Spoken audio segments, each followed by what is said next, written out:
Hello guys, pakita ko lang sa inyo ang binili namin sa Asian Store. Asian Store siya, may mga karamihan mga Thai products. Basta Asia, Chinese, Japanese, char. Nis, Philippines, charot. Ito talaga ang numero 1. Oh. Ayan. Thai. Sikat ang mga Thai sauce, no? Fish sauce na may lasang tawag dyan, patis. Fish sauce din siya. Ito talaga fish sauce. Ito naman ramen, Jin ramen. Favorite ko to sa Pinas eh. Kahit saan mapadpad, nahanap ko yan with egg. Buti naman nakita ko yung magic sarap kasi nung Independence Day ko nabili yung dalawang malalaki, ang mahal-mahal. 350 euros. So, 7 euros dalawa. Mahal. Dahil meron pa kami natutira, yan lang muna isa. Pero malaki na siya. May natira pa rin ganito. Kaya dalawa. Tapos ito, nahalo ko yan sa pansit. Ito naman, maliit lang. Kasi you know what? Yung kailan ba yun? March. Yes. Na tinapon ko lang kasi 3 buwan na sa ref. Yung tira, kasi malaki yun eh. Ito naman. Lang siya. Kaloka sweet pala to, no? Pisti, oy. Hindi ako masyado mahilig sa sweet. Wala kasing yung regular lang na, na medyo maliit. Yan lang. Kikoman, mahal-mahal. Nasa 7 euro almost. Basta. Mga Asian products kasi, dahil nga imported na siya, kaya mahal na siya. Ito talagang oyster sauce niya. Bida-bida yan sa mga bida-bida. At saka yung fish sauce. Bida-bida sa mga stir-fry veggies. Or kahit anong lutuin. Ulam, pampalasa. Magic. Kung wala namang ganito, ang ginagamit ko yung chicken bouillon. Or yung cubes. Ito, meron pang natira yata. Konti. Kaya, kumuha ko ng dalawa. Dito naman merong bawang sa local stores. Kaso ito, dun sa local stores kasi mga parang raisin, dried ba, luma.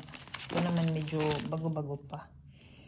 Ito lagi kami ng ganito. Dati nung wala pa ako, si Darling ayaw, hindi naman siya mahilig dyan sa mga maanghang na yan.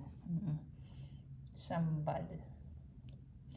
May iba-ibang flavor. Merong shrimp flavor, merong plain, lang siya, plain chili. Yan naman, gusto ko yung may knoflook.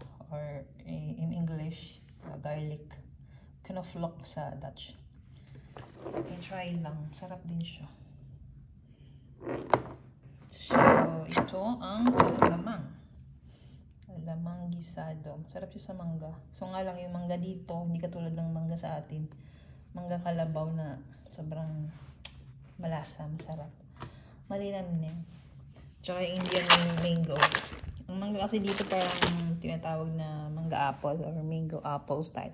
Yung malalaki pero hindi siya masyadong maasim. Maliit isang palad. Wala pang isang palad. Kaya kumuha lang ako ng 5 lang. 5 lang muna. Kasi madalas naman ako nagpapansit. So ayun na. Ang halaga nga pala nito is 0.85 cents. Or almost 1 euro. 1 euro is 60 plus. So, imagine mo na lang. Nasa 60 pesos to. Ito naman is nasa 5 pieces. Nasa almost 3 euro. So, yun na. Yun lang muna. Ito pa. Munggo. Dalawang lutuan ko yan siya. Meron pa naman kasi. Kaya, yun na lang muna. Lagayan ng mga galing kami kanina sa local market. Kumuha ko ng mint. Mint, masarap to sa Biologis. Diba? Ito yung radish dito guys. Dalalan ko si Darling kung meron ditong radish. Ito yung sinabi niya. Natry ko na siya sa salad. Masarap siya. Wala yung puti. Ito naman yung basil. Ganyan din siya.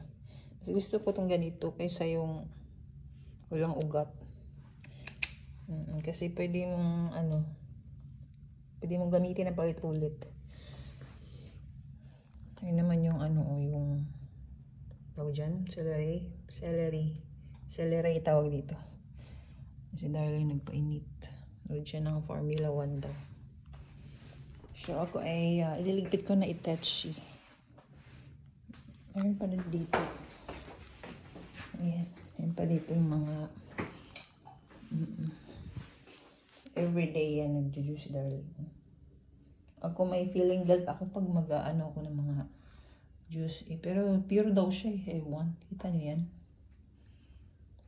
40% sugar. Meron namang yung pure ano daw. Pure juice like yung pineapple. Ito minsan ko lang inaano kapag wala siya. Kasi pag mag-isa lang ako minsan, hindi ko na ina-open yung coffee machine. Alam mo naman ako titipid. So, ayun o. May pa natirang ano. Tawag dyan, pansit. Ito, expired na ito guys. Ayun o. Tandoori. Tsaka kung anig-anig pa. Gusto mo magsinigang. Ayun o, kita niya yan. Sinigang man yan. Kasi ayun yung asim. Kaasar. Mamaya mag-ano pala ako. Magbulalo. So, kanina bumili ako na. Napumunta kami sa local store. Bumili ng meat. Tsaka mga gulay. Yun o, dapat check ko din yan kasi mga expired na yung iba. Pero ito, hindi pa yan expired. Okay pa yan. So, ayun.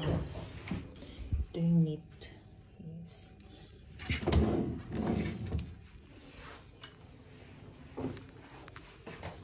Ito ay naligpit na.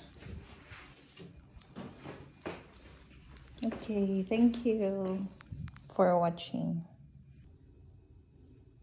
At ito nga, bumili rin kami ng bigas. Hindi pwedeng mawala ang bigas. Jasmine rice.